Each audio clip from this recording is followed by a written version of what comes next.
So hello everyone, good evening. So last class में हमने residential status complete किया था। अभी हम पढ़ने वाले हैं इनकम फ्रॉम सैलरी, राइट। जैसा हमने कहा कि सर इनकम फ्रॉम सैलरी जो है, वैसे तो फाइनल के पॉइंट ऑफ व्यू से हर वो चैप्टर इम्पोर्टेंट है जो टैक्स में डील करता है, चाहे वो इंटरमीडिएट लेवल का हो चाहे फाइनल लेवल का हो, ठीक है।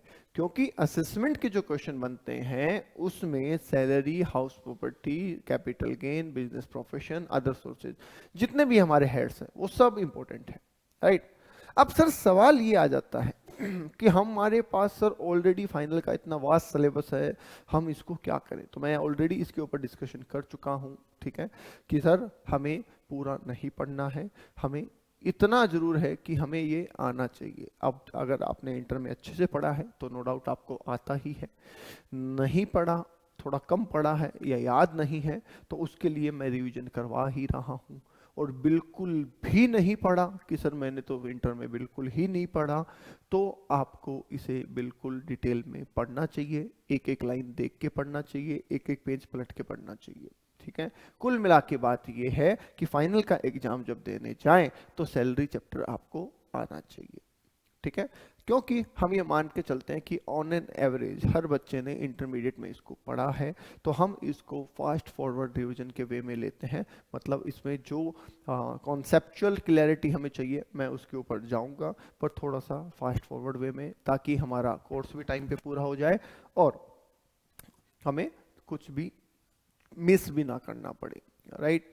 But due to the constant of time हमें इसको फास्ट फॉरवर्ड वे में कंप्लीट करना है, राइट। चलिए सर, सैलरी जो चैप्टर है ये हमारा सेक्शन 15 से लेके 17 तक कवर करता है, राइट।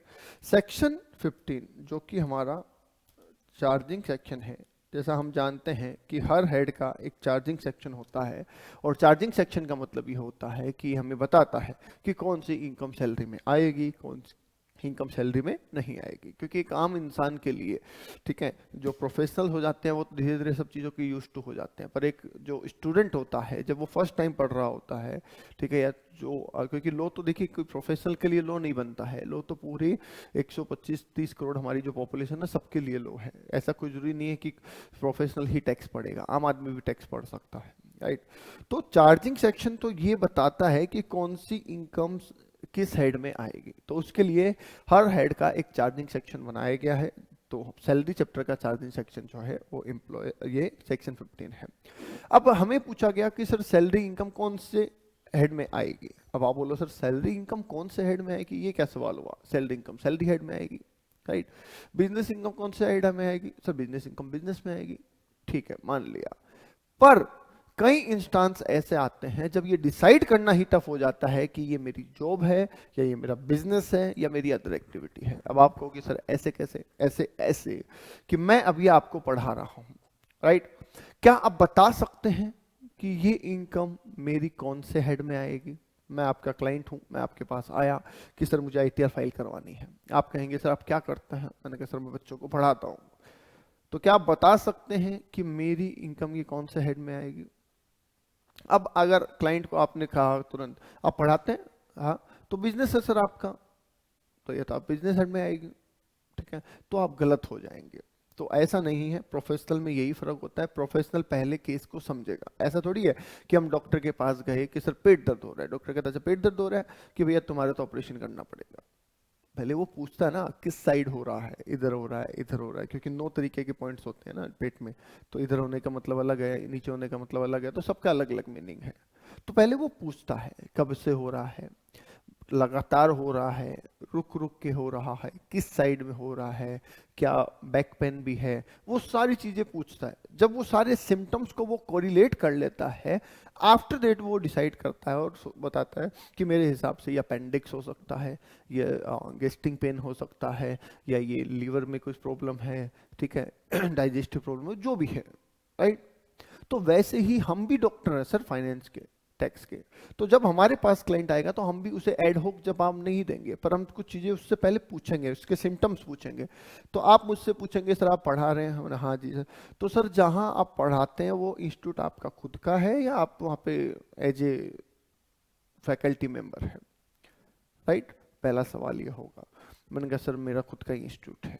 अच्छा आपका खुद का इंस्टीट्यूट है, तो सर आप फुल टाइम यही काम करते हैं या?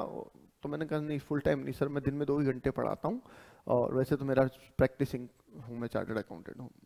तो फिर आप जज करेंगे कि अब ये इनकम कौन से हेड में जाएगी। ठीक है, अगर मेरा खुद का इंस्टीट्यूट है और मेरा काम ही यही है तो ये मेरी बिजनेस इनकम हो सकती है। ठीक है, अगर मेरा काम प्रैक्टिसिंग है, मैं तो सिर्फ पार्ट टाइम 1-2 घंटे ये काम करता हूँ, तो ये मेरी अदर सोर्स इनकम हो सकती है। अगर इस इंस्टीट्यूट में ओनर कोई और है और मैं उसके यहाँ पे as a faculty as a employee पढ़ा रहा हूँ, तो ये मेरी सैलरी इनकम हो सकती है। तो first of all you have to analyse कि हमारा क्लाइंट किस टर्म्स एंड कंडीशंस पे काम कर रहा है, राइट? उसके बाद ही हमें जवाब देना है। ठीक है, ताकि लगे कि एक्सपर्ट ने राय दी है। आप जब किसी सीए के ऑफिस में जाएंगे, जब आप किसी सीएमए के ऑफिस में जाएंगे, बाहर स्टाफ भी बैठा होगा। कई बार ऐसा होता है कि आप जब ऑफिस जाते हैं तो सर अवेलेबल नहीं होते हैं, जिनसे आपको मिलना वो अवेलेबल नहीं है, आप बैठ जाते हैं वेटिंग एरिया में। अब आप स्टाफ से पूछने लग जाते हैं, थोड़ा बहुत है ना, आदत होती है कि कोई वहाँ पे ट्रेनिंग है, ट्रेनिंग कर रहा है, तो उससे पूछने लग जाते हैं कि सर आपसे एक सवाल पूछूं? बोला हाँ। बोला ऐसे ऐसे मेरी इनकम है, कौन से हेड में आएगी? अब ट्रेनी भी थोड़ा सा जोश में रहता है उस टाइम पे, उसको लगता है कि मैं तो नया यहाँ आया हूँ, क्लाइंट मेरे को बहुत बड़ा आदमी समझ रहा है, तो वो पूछता और वो फट से जवाब दे देता है। उसने पूछा कि सर मैं तो ये करता हूँ, पढ़ाता हूँ, मेरी इनकम क्या है, मतलब ये। तो क्लाइंट कहता है देखिए सर ऐसा है, जो है ना वो आर्टिकल ट्रेनिंग, कि सर आप तो पढ़ाते हैं, पढ़ाना जो है वो तो अदर सोर्स का पार्ट है, हम क्योंकि उसने पढ़ा है कि कोचिंग इनकम अदर सोर्स में आती है, तो वो फटाट से बोलेगा सर आपकी तो इनकम अदर सोर्स में आएगी, आप सोचो मत। ठीक है, उसको लग रहा होगा, ट्रेनी को लग रहा होता है कि जो काम सर को करना था मैंने कर दिया। ठीक है, अब क्लाइंट मन ही मन सोच रहा होता है अरे ये ट्रेनी है, इसको नहीं पता। आप तो अपने मन में खुश हो रहे होते हैं कि मैंने जवाब दे दिया, पर वो समझ जाता है और वो कहता है कि ठीक है। क्यों? क्योंकि आपने उससे कुछ काउंटर क्वेश्चन किए बिना ही जवाब दे दिया, राइट? दूसरा, उसको जब पता होता है कि आप ट्रेनिंग है तो आपको सीरियसली भी नहीं लेता है। ठीक है, ये हमारी एक मेंटलिटी होती है। ठीक है, पर वही सवाल जब वो आके मेरे से केबिन में पूछेगा, तब मैं उससे 4 बातें पूछूंगा। पहली बात तो वो सीरियसली ले रहा होगा क्योंकि उससे पता है कि सामने वाला नॉलेजेबल पर्सन है। डिग्री का ये इम्पैक्ट आता है। ठीक है, डिग्री का ये इम्पैक्ट आता है क्योंकि डिग्री का नाम उसको जैसे ही पता चलेगा सीए साहब बैठे हैं, उसका अपने आप ही बोलता ना एक माहौल ही चेंज हो जाएगा। तो वो सर बताइए, सर सर सर करने लग जाएगा। तो ये बहुत फर्क होता है, राइट? प्रोफेशनलिज्म का यही मतलब है। ठीक है, तो सर सैलरी में कौन सी इनकम आती है? तो सर हमें एक क्राइटेरिया दिया है एक्ट ने, और उसने कहा कि अगर एम्प्लॉयर एम्प्लॉय रिलेशनशिप है, सर किसके बीच में जो पेमेंट दे रहा है और जो पेमेंट ले रहा है, अगर उन दोनों के बीच में एम्प्लॉयर एम्प्लॉय रिलेशनशिप है तो इनकम सैलरी हेड में आएगी, वरना सैलरी हेड में नहीं आएगी। सिंपल सी बात है, मतलब देने वाला बॉस होना चाहिए, लेने वाला एम्प्लॉय होना चाहिए, देने वाला प्रिंसिपल होना चाहिए, लेने वाला एम्प्लॉय होना चाहिए। ठीक है, अगर ऐसा नहीं है तो वो इनकम सैलरी में नहीं आएगी, दैट्स इट। अब कई लोग अलग अलग डिफाइन करते हैं कि सर अगर काम वैसा हो रहा है जैसा आप कह रहे हो तो ये सैलरी है। सर ऐसे तो मैं ऑटो में बैठता हूँ, ऑटो वाले को कहता हूँ सीधे चलो भैया, कहता है ठीक है सर।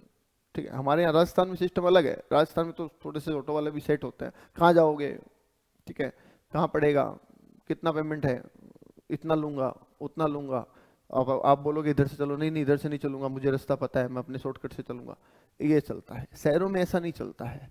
शहरों में आप जाइए, ऑटो में बैठिए, मीटर ऑन करेगा सामने वाला, बोलो साहब कहाँ जाना है, आप बोलोगे सीधे चलो तो वो सीधे चलता रहेगा, आपको राइट ले लो वो राइट ले लेगा, आपको लेफ्ट ले लो वो लेफ्ट ले लेगा। तो वो सुनता है आपकी, वहाँ पे सीधा सिस्टम होता है क्योंकि काम मीटर से चल रहा है, कोई ऐसा नहीं है। तो वो जहाँ पे आपको जाना जाइए, मीटर वहाँ पे आप रुकेंगे, मीटर ऑफ करेगा, पेमेंट जो होगा वो ले लेगा। ठीक है, अब क्या अब वो आपका एम्प्लॉय हो गया? क्या वो आपसे जो पैसा ले रहा है उसकी सैलरी होगी? Answer is no. तो प्रॉब्लम ये है क्योंकि हम उसके बॉस नहीं है, सिर्फ इंस्ट्रक्शन फॉलो कराने से हम बॉस नहीं हो जाते। तो हम उसके बॉस नहीं है, वो हमारा एम्प्लॉय नहीं है, तो वो सैलरी में नहीं आता है। ठीक है, तो ये सीधा सा इसका क्राइटेरिया है। इसके कुछ एक्सेप्शन है, वैसे तो बहुत सारे हैं, मैं लिख देता हूँ, 2-3 लिख देता हूँ। जैसे पार्टनर सैलरी, तो एक पार्टनरशिप फॉर्म से पार्टनर को सैलरी मिलती है, अब नाम ही सैलरी है पर फिर भी वो सैलरी हेड में नहीं आती। क्यों? क्योंकि पार्टनरशिप फॉर्म उसकी बॉस नहीं है, वो पार्टनरशिप फॉर्म का नौकर नहीं है, इसलिए उसकी सैलरी पीजीबीपी में जाती है, ना कि सैलरी हेड में। दूसरा सर एमएलए एमपी, अब एमएलए एमपी को भी सैलरी मिलती है, ठीक है, पर वो भी सैलरी हेड में नहीं जाती। क्यों? गवर्नमेंट उसकी बॉस नहीं है, वो गवर्नमेंट सर्वेंट नहीं है, वो पब्लिक का रिप्रेजेंटेटिव है, राइट। तो इन वजहों से इनकम सैलरी में नहीं आती, ठीक है। दूसरा टैक्सेबिलिटी, सर सैलरी की इनकम टैक्सेबल कब होती है? ड्यू बेसिस पे और रिसीट बेसिस पे। सर ये सिर्फ इसलिए बताया जाता है कि कई बार हमारी सैलरी आउटस्टैंडिंग रह जाती है और कई बार हमें सैलरी एडवांस मिल जाती है, बाकी कोई रोल नहीं है इस पॉइंट का। पॉइंट सिर्फ इतना सा है कि सर ड्यू बेसिस पे या रिसिप्ट बेसिस पे अगर मेरे को सैलरी इस साल की पूरी नहीं मिली, कुछ बाकी और अगले साल मिलती है, तो मैं टैक्स इस साल दूंगा या अगले साल दूंगा? सर इनसे क्या फर्क पड़ता है? फर्क बिल्कुल पड़ता है। ऐसे तो मान लीजिए मुझे इस साल को मेरा टैक्स ज़्यादा बन रहा है, मैं बॉस को कहूँगा कि सर एक काम करो, आप मेरी 6 महीने की सैलरी होल्ड कर लो, मुझे अप्रैल में दे देना। समझ गए? हो गया टैक्स इवेजन सीधा सीधा। भाई मान लीजिए इस साल मैंने कोई प्रॉपर्टी बेची, मेरी पहले से कोई इनकम आ रही है, ठीक है, और मैं चाहता हूँ कि इस बार मेरे को सैलरी थोड़ी कम मिले तो मेरा टैक्स कम हो जाए, तो मैंने उनको कहा कि सर मेरी सैलरी आप अपने पास रखो, मुझे अप्रैल में देना, तो इवेजन हो गया, ठीक है। या फिर मुझे लग रहा है कि इस साल मेरी सैलरी ज़्यादा है, इस साल मेरी सैलरी कम है, अगले साल इन्हांस हो जाएगी तो अगले साल मेरा टैक्स बनेगा, तो मैं कहूँगा सर एक काम करो, मुझे 6 महीने की सैलरी एडवांस दे दो, तो मैं इस साल टैक्स दे दूँ। तो ये चीज़ें हो सकती हैं। ऐसे कुछ चीज़ें हो ना हो, उसके लिए बहुत सिंपल सा बोला कि सर ड्यू और receipt which ever is earlier, एक सिस्टम तो बनाना ही पड़ेगा ना। तो सिस्टम बनाया कि या तो ड्यू पहले हो जाए या रिसीव पहले हो जाए, दोनों में से एक भी काम हो गया उस दिन टैक्स लग जाएगा। इसका मतलब ये हुआ कि आउटस्टैंडिंग सैलरी पे ड्यू भी करंट ईयर में ही लग जाता है और एडवांस सैलरी पे भी टैक्स करंट ईयर में ही लग जाता है। तो जो भी पहले हो जाएगा उस पर टैक्स लग जाएगा। आगे बात समझ में? ठीक है। तो advance salary is taxable in the year of receipt, ठीक है। ओके सर, इसके आगे इसमें पढ़ने वाली बात अगर हम बात करें तो सर इसमें आ जाता है सरेंडर ऑफ सैलरी। क्या सरेंडर ऑफ सैलरी पे टैक्स लगता है? नहीं सर, अगर ड्यू होने से पहले आपने सैलरी सरेंडर कर दी तो टैक्स नहीं लगेगा, और अगर ड्यू होने के बाद आपने सरेंडर की है तो टैक्स लगेगा, क्योंकि ड्यू होने के बाद की गई सरेंडर को एप्लीकेशन ऑफ इनकम माना जाता है। फॉर एग्जांपल मैं गवर्नमेंट जॉब करता हूँ सपोज, अब मैंने गवर्नमेंट को कहा कि साहब मुझे मेरी सैलरी नहीं चाहिए, मैं जो काम कर रहा हूँ उसका मुझे पैसा नहीं चाहिए, वो पैसा आप प्राइम मिनिस्टर फंड में डाल दो, ठीक है, या आप गरीबों को बांट दो। तो मैंने लिया ही नहीं पैसा, मैंने ड्यू ही नहीं होने दिया, मैंने काम करते टाइम ही मना कर दिया कि मुझे पैसा नहीं चाहिए, तो उस पर मेरी कोई टैक्सेबिलिटी नहीं है। दूसरा ये कि गवर्नमेंट ने मुझे पैसा दिया, पैसा जैसे बैंक में आया मैंने निकाला, गरीबों में बांट दिया, तो इस पर टैक्स लगेगा क्योंकि ड्यू हो चुकी है, ठीक है। आफ्टर दैट मैं कुछ भी करूंगा वो उसका यूज है, और यूज करने पे टैक्स लगेगा, उसमें कोई टैक्स में छूट नहीं है, ठीक है। नेक्स्ट पॉइंट जो आता है यहाँ पे वो आता है पे स्केल। पे स्केल क्या होता है? इसको ग्रेड पे भी कहते हैं हम। तो सर जब हम जॉब करते हैं तो हमें कुछ स्लेब में पेमेंट मिलता है, जैसे ऐसा मान लीजिए ऐसा लिख दिया कि 10,000, 1,000, 15,000। इसका मतलब है सर कि ये हमारी स्टार्टिंग सैलरी पर मंथ है, मतलब शुरू में हमें 10,000 रुपये महीना मिलेगा। ये हमारा एनुअल इंक्रीमेंट है कि हर साल हमारी सैलरी 1,000 रुपये बढ़ेगी, और कब तक? जब तक हमारी सैलरी 15,000 नहीं हो जाती, ठीक है। तो ये इस तरीके का सिस्टम, जैसे पहले साल मुझे 10,000 रुपये महीना मिल रहा है, अगले साल मुझे 11,000 रुपये महीना मिल रहा है, अगले साल 12,000 महीना, फिर 13,000, फिर 14,000, फिर 15,000, इस तरीके से महीने हर साल में मेरे 1,000 रुपये बढ़ते रहेंगे। आगे जाके ये स्लैब चेंज हो जाएगी और मुझे जो पेमेंट मिलना है वो भी, जैसे मान लीजिए आगे ऐड हो गया 2,000 और आगे लिख दिया 21,000, अब हर साल मेरा 2,000 बढ़ेगा जब तक कि 21,000 नहीं हो जाता। इस तरीके से चलता रहता है। इसे हम ग्रेड पे या फिर पे स्केल भी बोल सकते हैं। पे स्केल ऐसा भी हो सकता है कि हर साल सैलरी 10% बढ़ेगी, ठीक है। तो यस, तो ये इंटर में अपने डिटेल में देखा हुआ है, ठीक है। बोलो क्लियर? चलिए आगे बात करते हैं सर सैलरी में। तो सर सैलरी इंक्लूड्स, कि सर सैलरी में सिर्फ सैलरी नहीं होती, एनीथिंग, चलो ऐसे बोलता हूँ, anything which is received from the employer is a part of salary. आपको employer से जो कुछ भी मिलता है, चाहे उसका नाम कुछ भी क्यों ना हो जाए, वो सैलरी का हिस्सा ही है. जनरली सर हमें सैलरी मिलती है, हमें कमीशन मिलता है, मैं जनरल बातें लिख रहा हूँ, ठीक है, हमें बोनस मिलता है, हमें इंसेंटिव मिलता है, हमें एक्स्ट्रा टाइम या ओवर टाइम लिख दो, चलो ओवर टाइम मिलता है, इसके अलावा हमें अलाउंसेज मिलते हैं, इसके अलावा हमें परक्यूजिट मिलते हैं, ठीक है, इसके अलावा हमें रिटायरमेंट बेनिफिट मिलते हैं, ठीक है. तो ये सब चीज़ें जो हमें मिल रही है, ये सब चीज़ें ही हमारे लिए सैलरी का पार्ट है, राइट. ओके, तो सर सैलरी मतलब जो हम काम करते हैं उसके लिए. कमीशन सर दो तरीके का होता है, एक तो टर्नओवर पे बेस्ड होता है, एक फिक्स्ड होता है. जैसे महीने का 1000 रुपये मिलेगा, ये फिक्स्ड है. जितनी सेल करोगे उसका 1% मिलेगा, ये टर्नओवर बेस्ड है, ठीक है. बोनस जो हमें एनुअल बोनस हो सकता है, बोनस कई तरीके के हो सकते हैं, हमें उससे कोई फर्क नहीं पड़ रहा. फेस्टिवल बोनस हो, एनुअल बोनस हो, दिवाली बोनस हो, कुछ भी हो, सब टैक्सेबल है, ठीक है. इंसेंटिव जब हम कोई टारगेट अचीव करते हैं तो उस टारगेट को अचीव करने के लिए हमें इंसेंटिव मिलते हैं. इतनी सेल कर दोगे तो तुम्हें गोवा का ट्रिप दे देंगे, इतनी सेल कर दोगे तो तुम्हें फ्री कर देंगे, वो सब इंसेंटिव की बात है. ओवर टाइम का मतलब बियॉन्ड द वर्किंग आवर्स, तो आप वर्किंग आवर्स के अलावा काम करते हैं तो उसके लिए जो पैसा मिलता है वो ओवर टाइम होता है. अलाउंसेज का मतलब है कॉम्पनसेंट्री बोल सकता हूँ, कॉम्पनसेंट्री एक्सपेंसेस या कॉम्पनसेशन फॉर एक्सपेंसेस बोल सकता हूँ. परक्यूजिट का मतलब सर मैं फैसिलिटी बोल सकता हूँ. रिटायरमेंट का बेनिफिट का मतलब आपको पता ही है, राइट.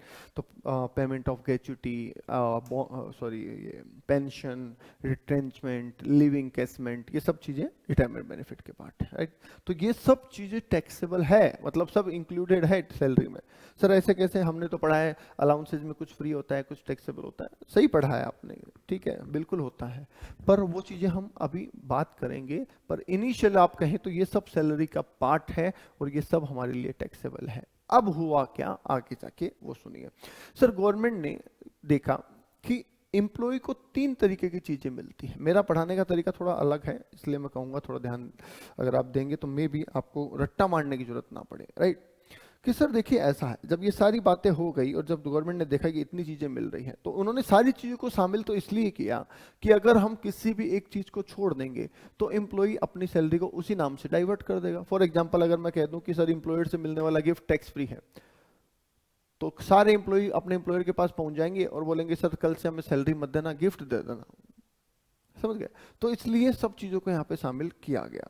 फिर जब गवर्नमेंट ने रूल बनाए तो उन्होंने एनालाइज किया, उनकी जो टीम है उन्होंने एनालाइज किया कि सर एम्प्लॉय को 3 तरीके के पेमेंट मिलते हैं.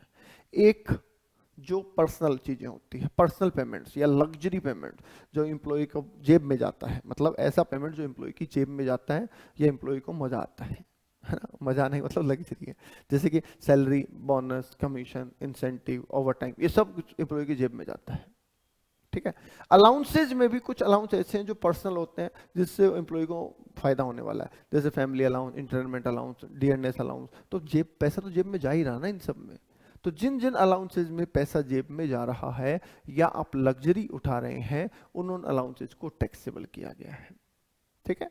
अब जो अलाउंस ऐसे हैं जो ऑफिशियल पर्पज के लिए, जिसमें एम्प्लॉय का कोई फायदा नहीं है, वो पैसा ऑफिस के काम के लिए एम्प्लॉय को मिलता है, तो उनको एग्जम्प्ट किया गया है, ठीक है. उनको कहा कि भैया तुम किस बात का, जैसे मानिए कि मैं ऑफिस आता हूँ सर सुबह 10 बजे, शाम को 5 बजे जाता हूँ.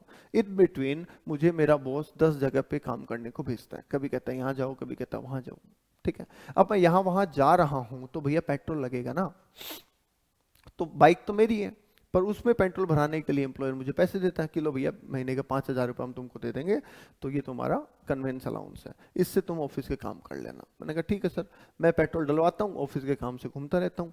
महीना खत्म हुआ, मुझे 5,000 मिले, 5,000 का पेट्रोल लग गया, बात खत्म.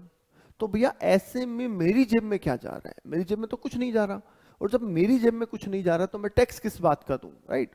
तो ऐसे अलाउंसेस एक्सेम्प्ट होते हैं, सोचने की जरूरत नहीं है. क्योंकि सर आप नाम कितने याद करोगे, ठीक है, कितने नाम याद करोगे आप, नाम तो याद कर नहीं सकते, ठीक है. तो आपको नाम पढ़ के ये समझना है कि ये अलाउंस ऑफिस के काम के लिए मिला तो एग्जम्प्ट है, और घर के काम के लिए पर्सनल मिला तो टैक्सेबल है, ठीक है.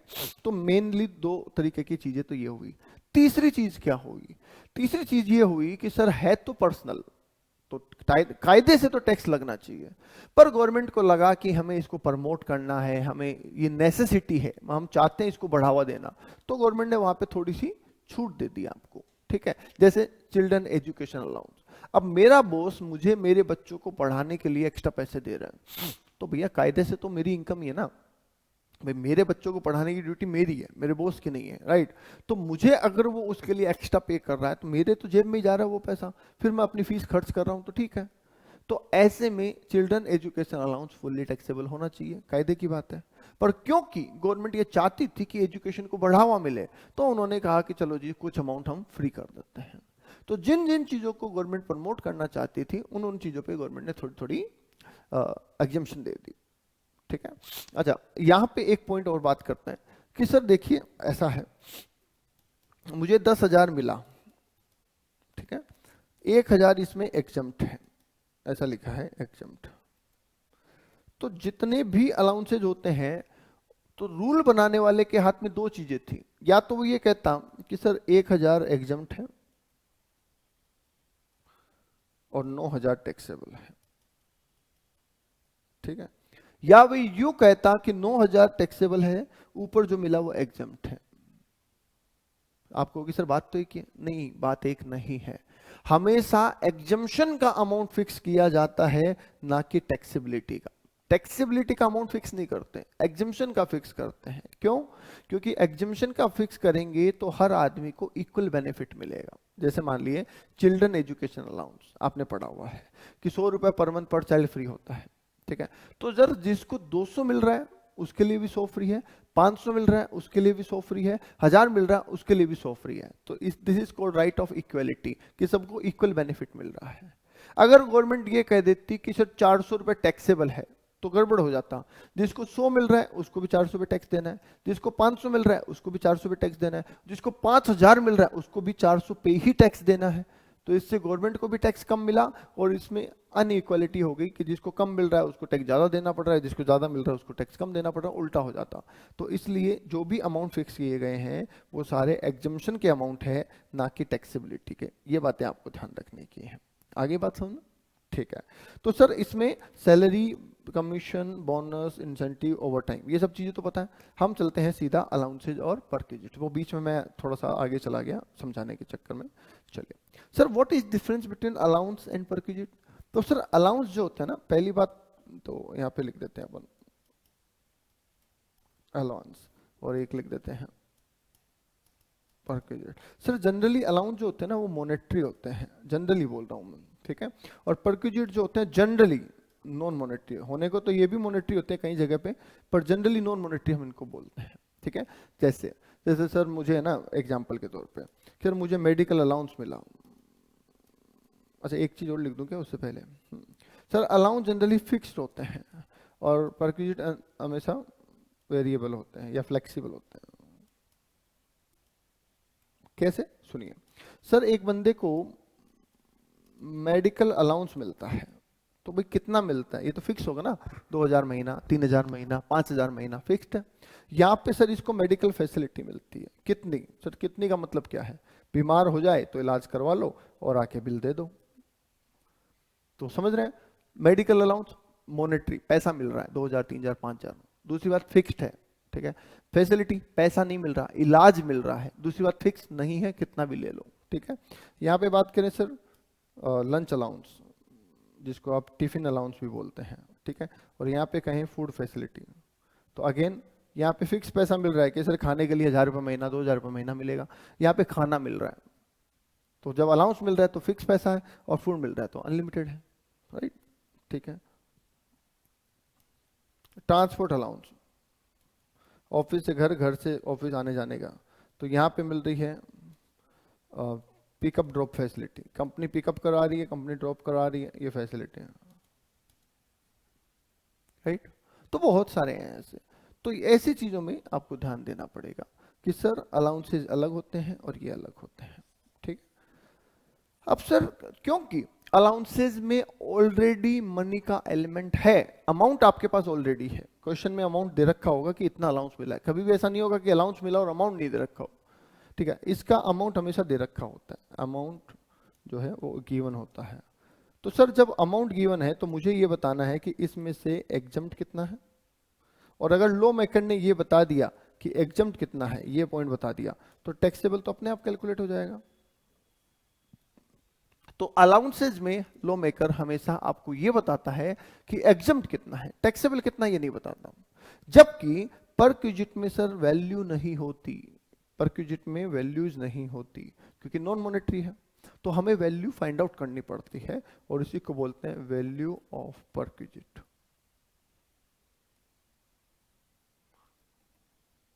ठीक है, उसी को बोलते हैं वैल्यू ऑफ परक्विजिट। तो इसलिए इसकी वैल्यू निकालनी पड़ती है। तो इसलिए आप जब फैसिलिटी पढ़ते हैं या परक्विजिट पढ़ते हैं तो थोड़ा सा एक्स्ट्रा दिमाग चलाना पड़ता है। अलाउंसेज में उतना एक्स्ट्रा दिमाग नहीं लगाना पड़ता क्योंकि ऑलरेडी एक अमाउंट तो दिया हुआ है, हमें तो ये जानना है कि इसमें से फ्री कितना है और टैक्सेबल कितना है, राइट। चलिए सर, तो अलाउंसेस की अब बातें कर लेते हैं सर, कौन से फ्री कौन से टैक्सेबल। मैंने आपको ऑलरेडी बता दिया है, 3 कैटेगरी में अलाउंस को बांट लीजिए।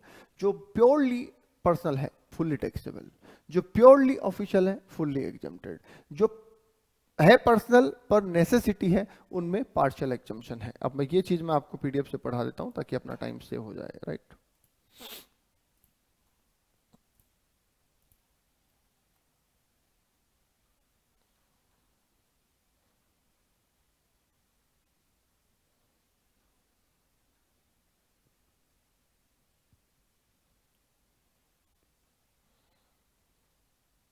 देखिए यहां से मैं आपको रीड करवा देता हूं एक बार।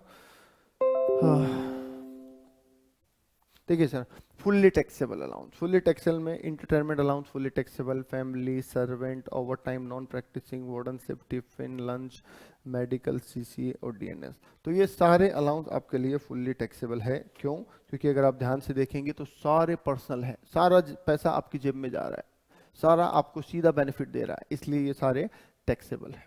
ठीक है, अगर टैक्स फ्री की बात करूं तो सर डेली अलाउंस, जो दिन की चाय पानी। अब चाय पानी में आप कहोगे सर तो पर्सनल ही हुआ ना, चाय पानी थोड़ी ऑफिशियल होता है। सर चाय पानी नहीं पियोगे तो ऑफिस में आप सुस्त रहोगे, ढंग से काम नहीं करोगे, राइट। और ढंग से काम नहीं करोगे तो नुकसान किसका? बॉस का। बॉस चाहता है आप ऑफिस में अलर्ट रहो तो आपको डेली अलाउंस देता है। ठीक है, तो ये ऑफिस के काम से हो गया। कन्वेंस और helper, academic, travelling, uniform, research, तो ये सारे ऑफिशियल अलाउंसेज हैं, दैट्स व्हाई ये सारे एग्जम्प्टेड हैं। ठीक है, पर ध्यान रहे एग्जम्प्ट तभी है जब आप इन्हें खर्च कर दो। ठीक है, अगर मान लीजिए आपको डेली का चाय पानी का 500 रुपये मिलता हो, 500 तो ज्यादा हो गया, चलो 200 रुपये मिलता हो, आप उसमें से 100 खर्च करते हैं, 100 जेब में डाल लेते हैं, तो भैया फिर वो 100 टैक्सेबल है जो आपने जेब में डाल लिए। ठीक है, तो ये बात आपको ध्यान देनी है, क्लियर? ठीक है, आगे बढ़ते हैं सर। सर इसको याद कैसे करें? मैंने इंटर में करवाया हुआ आपको कि सर अगर मुझे जयपुर में घूमना जाना है तो कहाँ जाएंगे, तो घूमने जाने के लिए हमने लिखवाया था आपको, वो मैं यहाँ लिख दूँ, enjoy and fun with, इसमें पूरा नहीं आएगा, रुको इधर लिख देता हूँ, ऊपर लिख दूँ, enjoy और fun with your son at WTP, Jaipur में नाम सुना है WTP, यस, और एंड मैकडोनल्ड्स। ठीक है, तो इससे हम याद करते हैं सर कि sir entertainment allowance, family allowance, servant, overtime, non practising, wardenship, tiffin, project, medical, CCA और डीए, ये 11 अलाउंस हमारे टैक्सेबल होते हैं। तो जो मेनली आते हैं वो हमने आपको यहाँ पे याद करवा दिए थे इस तरीके से। ठीक है, फिर बात है कि सर ये तो हो गए जो एग्जम्प्टेड है उनका, तो उनका भी हमने आपको बताया था कुछ, क्या कि डोंट बी चतुर, है ना। 3 इडियट्स देखिए ना, तो 3 इडियट्स में था कि सर समझो चीजों को, जो मैं कोशिश करता हूँ अपनी क्लास में समझाने की, समझो, रट्टा मत मारो। तो डोंट बी चतुर, चतुर बनने की कोशिश ना करें जबकि समझने की कोशिश करें। तो वहां पे भी हमने सर आपको कहा था कि डी का मतलब यहाँ पे हमारा डेली अलाउंस है सर, ठीक है, तो डी का मतलब डेली अलाउंस है, फिर सी का मतलब कन्वेंस है, एच का helper, academic, travelling, uniform, research. तो इस तरीके से हमारे ये अलाउंसेज हो जाते हैं। ठीक है, और हालांकि एग्जाम में नाम जैसे प्रोफेशनल डेवलपमेंट अलाउंस दे दिया, अब कहीं नहीं लिखा हुआ है प्रोफेशनल डेवलपमेंट अलाउंस, वो एकेडमिक अलाउंस का ही एक पार्ट है, समझ गए? तो ये आपको ध्यान देनी है चीजें। ठीक, अब आ जाते हैं सर पार्शियली टैक्सेबल अलाउंसेस की तरफ। तो सर चिल्ड्रन एजुकेशन अलाउंस 100 रुपये पर मंथ पर चाइल्ड फ्री होता है। ठीक है, हॉस्टल अलाउंस 300 रुपये पर मंथ पर चाइल्ड, मैक्सिमम 2 चाइल्ड के लिए, ये भी मैक्सिमम 2 चाइल्ड के लिए फ्री होता है। फिर सर बात आती है ट्राइबल एरिया अलाउंस जो 200 रुपये पर मंथ के लिए होता है, तो 200 रुपये पर मंथ एग्जम्प्ट है, बैलेंस टैक्सेबल है। ठीक है, transport allowance sir normal person अगर है उसको ऑफिस से घर, घर से ऑफिस आने जाने के लिए अलाउंस मिल रहा है तो वो पूरा टैक्सेबल है। पर अगर कोई स्पेशली एबल्ड है, जिसको हम डिफरेंटली एबल्ड भी बोल सकते हैं, तो उनके लिए 3200 रुपये पर मंथ फ्री है। ट्रांसपोर्ट ड्यूटी अलाउंस जो लोग बस कंडक्टर ड्राइवर इन तरीके का काम करते हैं बस में, तो उन लोगों के लिए 70% ऑफ द अलाउंस और 10,000 पर मंथ का transport duty allowance which ever is less जो है उतना एग्जम्प्ट होता है। अंडरग्राउंड इसको माइन अलाउंस भी बोलते हैं, जो लोग माइन से काम करते हैं उनके लिए आता है, उनको जो अलाउंस मिलता है वो 800 रुपये पर मंथ तक एग्जम्प्ट है, बैलेंस अमाउंट टैक्सेबल है। राइट, चलिए सर इसके अलावा एक बड़ा इंपॉर्टेंट अलाउंस हमारा और होता है, दैट इज HRA, वो मैंने यहाँ लिखा हुआ है, रेंट फ्री अकोमोडेशन। तो सर रेंट फ्री अकोमोडेशन का कहानी कुछ ऐसी है कि आप एम्प्लॉयर को कहेंगे कि सर मेरे रहने का इंतजाम कर दो। एम्प्लॉयर आपको दो ऑप्शन देगा, पहला ऑप्शन ये कि भैया इतना किराया फिक्स लो, अब तुम जानो, तुम्हारा काम जाने, छोटा घर लो, बड़ा घर लो, होटल में रहो, मुझे कोई मतलब नहीं है, मैं तुम्हें फिक्स पैसा दे देता हूँ, तो उसे तो कहते हैं हम HRA। और अगर एम्प्लॉयर कहता है कि ठीक है मैं घर अरेंज करके देता हूँ, तो उसे कहते हैं RF, रेंट फ्री अकोमोडेशन। ठीक है, तो HRA में सीधी सी बात है, अगर कंपनी आपको किराए के मकान में रहने के लिए किराए के बदले कुछ अमाउंट देती है, that is called HRA। HRA sir जितना मिला वो rent paid minus 10% of salary और 40 और 50% ऑफ सैलरी, तीनों में जो भी कम हो, विच एवर इज लेस, उतना अमाउंट आपके लिए एग्जम्प्ट होता है। और ध्यान रहे कि 40% in case of other city and 50% in case of metro city यहाँ पे बोला जाता है। राइट, ठीक है। सैलरी का मतलब sir basic salary plus DA plus commission है। सर DA कंडीशनल कब होता है उसकी बातें मैं बता दूं। सर DA कंडीशनल अगर उसके सामने लिखा है forming part of retirement benefit, forming part of salary, forming part of retirement calculation, इस तरीके से कुछ लिखा है तो वो कंडीशनल है। ठीक है, सवाल एक आ जाता है सर सिर्फ DA ही लिखा है, अब क्या करें, कंडीशनल है या नहीं? तो सर अगर सिर्फ DA लिखा है तो ये कंडीशनल है। ठीक है, CA की बुक और CMA की बुक में यहाँ पे डिफरेंस आ जाता है। CA की बुक कहती है कि अगर कुछ नहीं लिखा तो अनकंडीशनल है, और CMA की बुक कहती है अगर कुछ नहीं लिखा तो कंडीशनल है। ये इंटरप्रिटेशन की बात है, हमें CMA के हिसाब से चलना है भैया, ध्यान रखिएगा। ठीक है, ओके, तो CA वाले क्वेश्चन करिए, पर ये ध्यान रखना कि वहां पे DA कंडीशनल कब लेते हैं, जब कुछ लिखा हो, नहीं लिखा तो अनकंडीशनल है। ठीक है, ठीक है, बाकी मुझे कुछ इसमें बताने की जरूरत नहीं है। आपके पास खुद का मकान है तो HRA की छूट नहीं मिलेगी, आपके पास जिस शहर में रहते हैं उसी में मकान है तो छूट नहीं मिलेगी, वगैरह वगैरह। ठीक है सर, अगर आप स्पेसिफाइड एम्प्लॉय है, स्पेसिफाइड मतलब तुम मत बोलो, स्पेशल एम्प्लॉय बोल देता हूँ, अगर आप स्पेशल एम्प्लॉय है, आप UNO के मेंबर है, गवर्नमेंट एम्प्लॉय है, हाई कोर्ट सुप्रीम कोर्ट के जज है, ठीक है, गवर्नमेंट एम्प्लॉय वो जो इंडिया के बाहर काम करता है, तो आपके लिए सारे अलाउंस फ्री किए गए हैं, कोई भी अलाउंस आपके लिए टैक्सेबल नहीं किया गया है। मतलब एक तो अलाउंस फ्री होता है और एक पर्सन के लिए अलाउंसेज फ्री होते हैं, तो यहाँ पे वो पर्सन है जिनके लिए सारे अलाउंसेज ही फ्री है। ठीक है, चलिए सर, तो यहाँ पे हमारे अलाउंसेज ओवर होते हैं। आगे चलते हैं सर परक्विजिट्स की बातें। परक्विजिट्स में क्या है वो भी सुन लीजिए। सर परक्विजिट्स का मतलब है फायदा। ठीक है, अब यहाँ पे सर 2-3 परक्विजिट है वो तो आपको डिटेल में पढ़ने चाहिए, और बाकी जो परक्विजिट है उनको सिर्फ हमें रिकॉल करना है। तो सर मैं बात कर लेता हूँ यहाँ पे रेंट फ्री अकोमोडेशन, हम डिटेल में देख लेंगे। ठीक है, और चलो मैं निशान लगाता जाता हूँ, जो जो छोटे छोटे हैं वो तो वैसे ही करवाता जाता हूँ, और जो डिटेल में बनाना है उनको मैं चार्ट बना के समझा दूंगा आपको। ठीक है, ताकि आपको मजा आ जाए। चलिए सर, पहला लिखा है रेंट फ्री अकोमोडेशन, डिटेल में पढ़ेंगे नेक्स्ट क्लास में। दूसरा है monetary obligation of employee paid by the employer. What is this? ये सर ये है कि अगर आपका कोई पेमेंट आपका एम्प्लॉयर करते तो वो सीधे सीधे आपकी इनकम में जुड़ेगा। फॉर एग्जाम्पल सर मैं आपके पैसे मांगता हूँ, मैं आपके ऑफिस पहुंच गया, मैंने जाके आप पैसे निकाल, ठीक है, आप कहते तो नहीं है कल दे दूंगा, मैंने कहा नहीं मुझे अभी कभी चाहिए, ठीक है, आप कहते तो नहीं है, मैंने कहा नहीं देगा तो यहीं पीटूंगा, ठीक है। अब भाई साहब मैं आपके ऊपर यहाँ पे चढ़ाई कर रहा हूँ, गुस्सा कर रहा हूँ, चिल्ला रहा हूँ, बॉस आया भागा हुआ, क्या हुआ क्या हुआ क्या हुआ? मैंने कहा साहब पैसे मांगता हूँ, देता नहीं है, आज नहीं देगा तो पिटेगा मेरे से। बॉस ने कहा कि मैं देता हूँ भाई, तू पैसे ले जा, जा यहाँ से, ठीक है। आपके बिहाफ पे बॉस ने 20,000 रुपये निकाले और मेरे को दिए, बोले लो भैया तुम्हारा हिसाब क्लियर। मैंने कहा सर हाँ जी क्लियर, मैं मेरा पैसा लेके आ गया। अब आप बॉस को कहते हो कि सर आपने क्यों दिए, मैं आपको कैसे दूंगा? बॉस कहता है कोई बात नहीं, मत देना, छोड़ो तुम, ठीक है, मैंने कर दिया सेटल, कोई बात नहीं। तो अब ये है monetary obligation of employee paid by the employer. तो ये सीधा सीधा आपके 20,000 का फायदा है, तो ये आपकी इनकम में जुड़ेगा, दैट्स इट। आगे बात समझ में? यस, ठीक है। अब इसमें कुछ भी हो सकता है, स्कूल की फीस या कुछ भी हो सकता है। नेक्स्ट है life insurance premium paid by the employer for employee. तो अगर LIC प्रीमियम एम्प्लॉयर आपका चुकाता है तो वो भी आपकी इनकम का हिस्सा है। बिल्कुल है सर। सर देखिए मेडिकल इंश्योरेंस अलग है, लाइफ इंश्योरेंस अलग है। अगर मेडिकल इंश्योरेंस एम्प्लॉयर चुका रहा है तो वो आपकी इनकम का हिस्सा नहीं है। क्यों? क्योंकि पहली बात तो ये कि मेडिकल इंश्योरेंस सालाना होता है, लाइफ टाइम नहीं होता है। दूसरी बात ये कि मेडिकल इंश्योरेंस वो इसलिए दे रहा है क्योंकि अगर उसने आपका मेडिकल इंश्योरेंस नहीं करवाया और कल को आप बीमार हो गए तो बिल लाके किसको पकड़ाओगे? कंपनी को, क्योंकि कंपनी की पॉलिसी होती है ना कि हम आपको मेडिकल फैसिलिटी देंगे। तो बीमार हुए तुम, तुम्हारा ट्रीटमेंट हुआ, 50,000 का बिल हुआ, तुम जाके कंपनी को दे दोगे, लो 50,000 रुपये भरो। तो कंपनी सोचती है इससे अच्छा इसका इंश्योरेंस ही करवा लूँ, ग्रुप में करवा लूंगा, सस्ता पड़ेगा और टेंशन खत्म हो जाएगी, राइट। तो इसलिए कंपनी आपका हेल्थ इंश्योरेंस करवाती है, जिसमें ग्रुप हेल्थ इंश्योरेंस भी आता है, पर वो अमाउंट आपके लिए टैक्सेबल नहीं है। क्लियर? ठीक है। अदर फ्रिंज बेनिफिट मतलब ये सारी चीजें।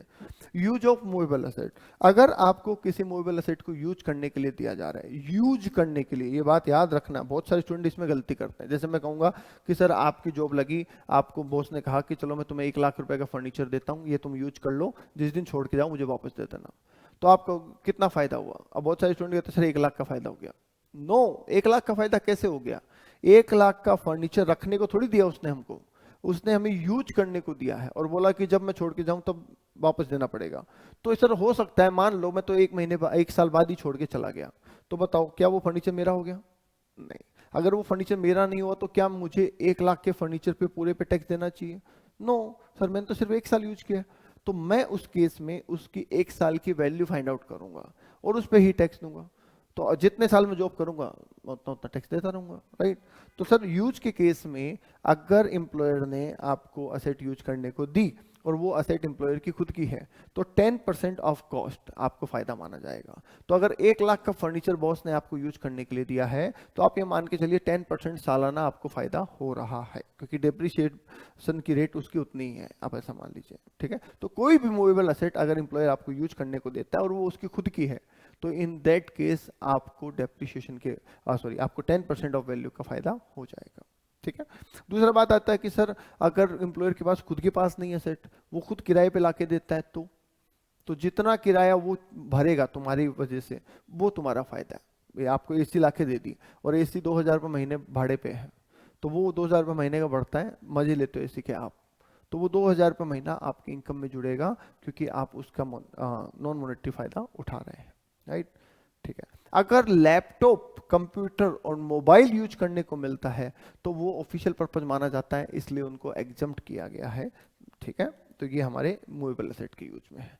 अब आते हैं transfer of movable asset again. तो सर ट्रांसफर का मतलब दे देना। तो अगर आपको एम्प्लॉयर कोई एसेट रखने को दे देता है, सपोज मैंने आपको कहा कि सर आज मैं तुम्हारे काम से बड़ा खुश हूं कि चलो मैं तुम्हें एक मोबाइल, तुम मोबाइल ले आओ और तुम रख लो, पैसे मैं दूंगा। तो अगर एम्प्लॉयर ने तुम्हें कोई असेट दी और वो भी रखने के लिए और नई लाके दी तो तुम्हारा फायदा कितना है? तो अगर उसने 50,000 का फोन लाके तुम्हें रखने को दे दिया कि रख लो, तो फायदा कितना है? 50,000 का। बोलने की बात है क्या इसमें? कोई नहीं है। अच्छा वो ये कहे कि 50,000 का फोन है, एक काम करो 25 तुम दो, 25 मैं भरता हूं, तो फायदा कितने का है? तो 25 का फायदा सर। तो अगर आपसे कोई अमाउंट वसूल की जा रही है तो उसे बेनिफिट में से लेस कर दीजिए। भाई एक बात बताओ, मेरे पास एक गाड़ी है, मैं अभी नई गाड़ी लेके आया, चकाचक है एकदम, और गाड़ी आई सर 11 लाख रुपए की। मैं आपको कहता हूं तुम एक काम करो, मुझे 1 लाख रुपए दो और ये गाड़ी तुम रख लो, तो फायदा कितना है तुम्हारा? 10 लाख का। सिंपल सी बात है। तो मूवेबल असेट के ट्रांसफर के केस में अगर नई असेट है तो उस असेट की जितनी भी कॉस्ट है वो आपका बेनिफिट है, और उसमें से अगर मैंने कुछ आपसे वसूल किया है तो मैं लेस कर लूंगा, अदरवाइज पूरा आपको फायदा हो जाएगा। ठीक है सर। यूज्ड हुई तो असेट, भाई नई में तो समझ में आ गया, पुरानी हुई तो सर पुरानी हुई तो उसकी आज की वैल्यू निकालो ना। मैं ये मोबाइल आज से 3 साल पहले लेके आया था सर 50,000 रुपए में, ठीक है, 3 साल मैंने इसको यूज कर लिया, पर इट डजेंट मीन कि इसकी वैल्यू 0 है। अब आज भी इसकी कुछ तो वैल्यू है, और मैं तुम्हें ये रखने के लिए दे दूं कि भैया तुम रख लो, तो तुम्हें कुछ तो फायदा है। यस, तो वो फायदा कैसे निकलेगा? इन दैट केस आपको क्या करना है, इसकी जो भी कॉस्ट है उसमें से डेप्रिसिएशन लेस करना है। अब डेप्रिसिएशन कितना और कैसे लेस करना है?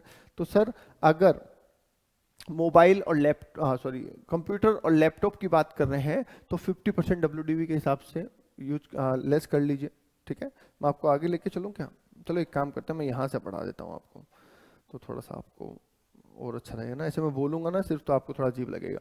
मॉनेटरी ऑब्लिगेशन मैंने आपको पढ़ा दिया, लाइफ इंश्योरेंस मैंने आपको पढ़ा दिया, ठीक है। इसी सीक्वेंस में चल लेते हैं। पहले वो मूवेबल वाला, हाँ, मूवेबल एसेट के यूज में मैंने आपको पढ़ा दिया कि सर अगर लैपटॉप कंप्यूटर है तो फ्री है, बाकी एसेट है तो 10% ऑफ कॉस्ट है, और अगर किराए के एसेट है तो जितना किराया एम्प्लॉयर चुकाएगा वो है। आपसे कोई अमाउंट अगर वसूल किया गया है तो उसे हम लेस कर देंगे, ठीक है। ट्रांसफर मूवेबल एसेट में आपको बताया कि रखने के लिए दे दी, तो कंप्यूटर इलेक्ट्रॉनिक्स है तो ओरिजिनल कॉस्ट माइनस 50% डब्ल्यूडीवी के बेस पे डेप्रिसिएशन लेस कर दीजिए। सिर्फ कंप्लीट ईयर, मान लीजिए कि मैंने 3 साल 10 महीने यूज करके आपको ये फोन दिया, तो आप 3 साल का ही डेप्रिसिएशन लेस करेंगे, 10 महीने का डेप्रिसिएशन लेस नहीं करेंगे, ठीक है। ओके, नेक्स्ट आ जाइए सर, वापस ऊपर आ जाते हैं हम। Interest free loan, interest free loan क्या कह रहे हैं कि सर आप मार्केट ना टेंशन में बैठे थे, ऐसे पकड़ के ऐसे बैठे थे ऑफिस में, बॉस ने पूछा क्या हुआ, तो सर थोड़ी दिक्कत चल रही है। क्या दिक्कत चल रही है? कहते सब लोन चाहिए, तो बैंक वाले लोन दे नहीं रहे। कितना लोन चाहिए? कहते सब मेरे तो 5 लाख चाहिए, ठीक है। बॉस ने कहा चलो ठीक है मैं दे देता हूँ 5 लाख, मेरे से ले लो, ठीक है। आपने कहा सर इंटरेस्ट कितना लोगे? बोले मार्केट में क्या चल रहा है? आपने कहा सर मार्केट में तो 12% चल रहा है। बॉस कहता है चलो मुझे 4% दे देना बस, ठीक है। तो ऐसे केस में भी ये परक्यूजिट आएगा, और कितना फायदा हो रहा है आपको मार्केट रेट से? 8%। तो वो 8% आपकी इनकम मानी जाएगी, ठीक है, क्योंकि आपको मार्केट से सस्ता लोन मिल रहा है, ठीक है।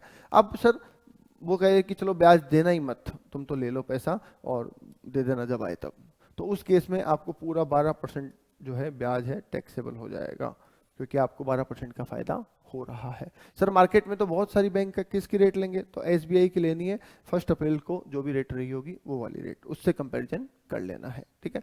सर ये तो गलत बात है, किसी की मजबूरी हो, कोई बीमार हो, उसको लोन लेना पड़े तो गवर्नमेंट ने इसको भी सोच के बोला है कि अगर 20,000 तक का छोटा मोटा लोन है तो कोई टैक्सेबिलिटी नहीं है। मतलब अगर आपने एम्प्लॉयर से बिना ब्याज के लोन लिया 20,000 तक का, तो उस पर कोई भी टैक्सेबिलिटी नहीं है उसके इंटरेस्ट पे, ठीक है। अगर कोई बीमार है रूल 3A में कोई स्पेसिफाइड बीमारी की वजह से, और उसके बीमारी के इलाज के लिए कोई लोन लेता है, तो उस पर भी गवर्नमेंट ने कोई टैक्स नहीं लगाया है। तो बहुत अच्छी बात है ना ये तो, यस। और कैलकुलेशन जो है वो मंथली बैलेंस पे होती है सर, महीने का जो क्लोजिंग बैलेंस होता है उस पर कैलकुलेशन होती है, राइट, ठीक है सर। ये हमने पढ़ लिया है। ट्यूर एंड टेबल पे आ जाइए सर। ट्यूर एंड टेबल, आप बॉस ने आपको कहा कि तुम एक काम करो, जाओ घूम के आ जाओ, तुम्हारा है ना कुछ दिनों से काम, दिमाग सही से काम नहीं कर रहा, तुम एक काम करो 2-3 दिन घूम के आ जाओ। आपने कहा ठीक है, पर आप कहते हो सर मैं अकेला नहीं जाऊंगा, फैमिली को लेके जाऊंगा, ठीक है। बॉस कहता है कि भैया देखो ऐसा तो नहीं हो सकता। बोले नहीं नहीं सर मैं तो फैमिली को लेके जाऊंगा। बोले फैमिली को लेके जाओ, जितना पैसा बॉस खर्च करेगा तुम्हारे ऊपर उतना ही तुम्हारे लिए टैक्सेबल है, सिंपल। बॉस ने ऑफिशियल टूर भेजा, तुमने कहा ठीक है, तो ऑफिस के काम से तुम बाहर गए तो उसमें कोई टैक्सेबिलिटी तुम्हारी नहीं है, क्योंकि मैं मजे करने थोड़ी जा रहा हूँ, मैं तो ऑफिस के काम से जा रहा हूँ, ठीक है। सर ऑफिशियल टूर भेजा, पर आप कहते हैं कि ऑफिशियल टूर भी मैं अकेला नहीं जाऊंगा, फैमिली को भेजो, तो बॉस ने कहा चलो ले जाओ। अब खर्चा तो कौन दे रहा है पूरे टूर का? बॉस दे रहा है, ठीक है। तो फायदा हो रहा है, कौन सा फायदा हो रहा है? सर खुद को तो जाना ही था ना ऑफिस के काम से, जो फैमिली को ले जा रहे हो उस पर जो खर्चा हो रहा है वो आपका फायदा है, तो वो इनकम फ्रॉम सैलरी में ऐड हो जाएगा, ठीक है।